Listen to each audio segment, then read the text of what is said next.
नमस्कार, मैं doctor Mamta Jindal, Jindal gastro liver and maternity centre Moradabad से।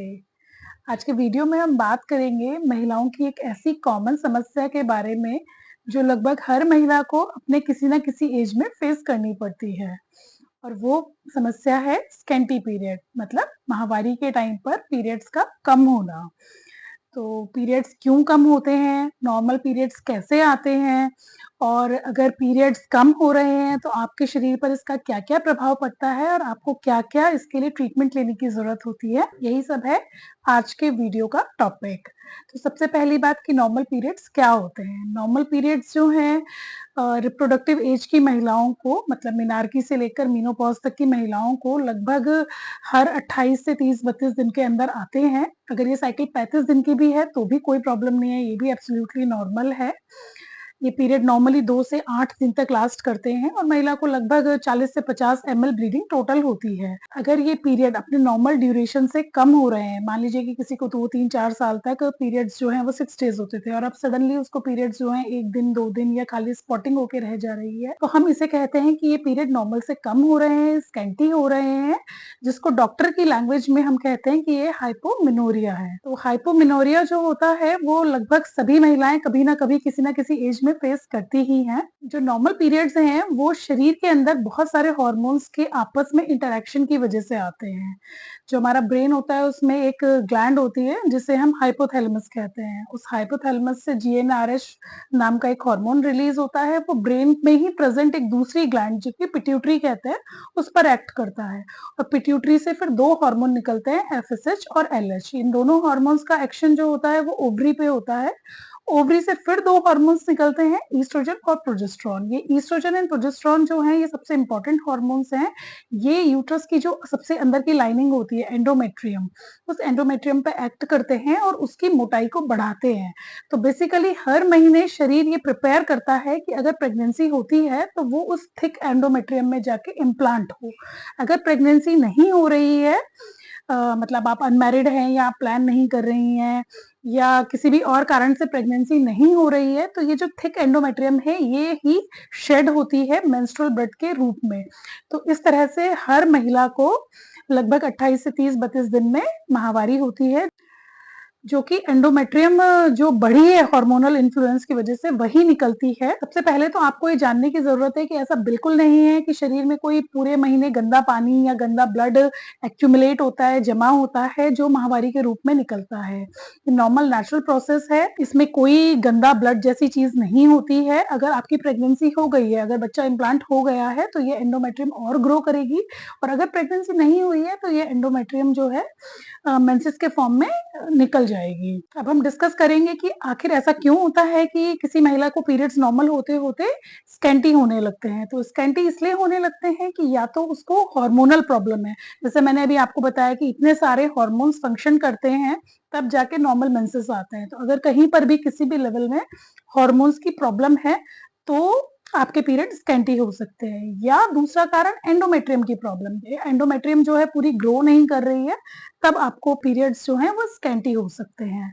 तो सबसे पहला जो कारण है वो है एज।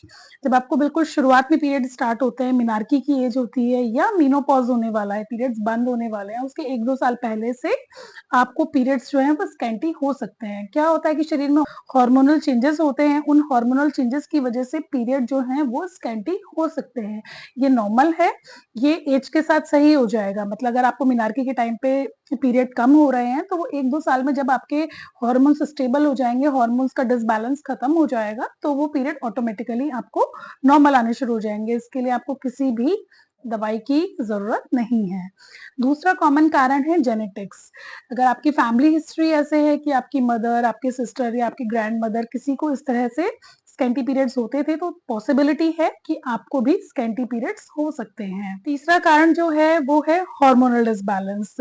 जैसा आप सब जानते ही हैं कि सारे हार्मोन्स ही आपस में एक्ट कर रहे हैं और पीरियड्स ला रहे हैं, तो अगर किसी एक्सटर्नल फैक्टर की वजह से आपके हार्मोनल डिसबैलेंस हो रहा है, जैसे अगर आपको बहुत ज़्यादा स्ट्रेस है, तो स्ट्रेस की वजह से हार्मोन डिसबैलेंस हो जाते हैं। अगर पीसीओडी है, पीसीओडी की वजह से हार्मोन्स डिसबैलेंस हो जाते हैं। अगर आपको थायराइड की प्रॉब्लम है या आप ब्रेस्ट फीडिंग कराती हैं जिसमें हमारा ये प्रोलैक्टिन हार्मोन बढ़ जाता है शरीर में, तो इन सारे कारणों की वजह से भी हार्मोन्स प्रॉपर्ली एक्ट नहीं करते हैं, उसकी वजह से हार्मोनल डिसबैलेंस होता है और आपके पीरियड स्कैंटी हो सकते हैं। इसके बाद एक बहुत इंपॉर्टेंट कारण ये होता है कि अगर आपका बहुत ज़्यादा वेट गेन हुआ है या वेट लॉस हुआ है, दोनों कंडीशंस में, दोनों एक्सट्रीम्स में, या तो आपने बहुत ज़्यादा वेट गेन कर लिया है या आपने बहुत ज़्यादा वेट लॉस कर लिया है, तो भी पीरियड्स स्कैंटी हो सकते हैं। आपने सुना होगा एथलीट्स होते हैं, उनको अक्सर पीरियड्स स्कैंटी होते हैं या उन्हें एमेनोरिया तक हो जाता है कि कई महीने तक उनको पीरियड्स ही नहीं आ रहे हैं। वो इसीलिए उनकी फिजिकल एक्टिविटी बहुत ज़्यादा होती है जो कि उनके हार्मोनल एक्शंस पर इफेक्ट डालती है और उनके पीरियड्स स्कैंटी हो जाते हैं। इसके बाद एक और मेन कारण ये है कि अगर आपकी रिपीटेड डीएनसी हुई है, मान लीजिए किसी पेशेंट के कई बार अबॉर्शन हुआ है, उसके लिए उसको बार-बार डीएनसी के लिए जाना पड़ रहा है, तो कई बार एंडोमेट्रियम की जो सबसे बेस की लेयर होती है, जो सबसे अंदर की लेयर होती है, वो डैमेज हो जाती है। वो बेसल लेयर ही है जो हर महीने ग्रो करके पूरी एंडोमेट्रियम की थिकनेस बढ़ाती है।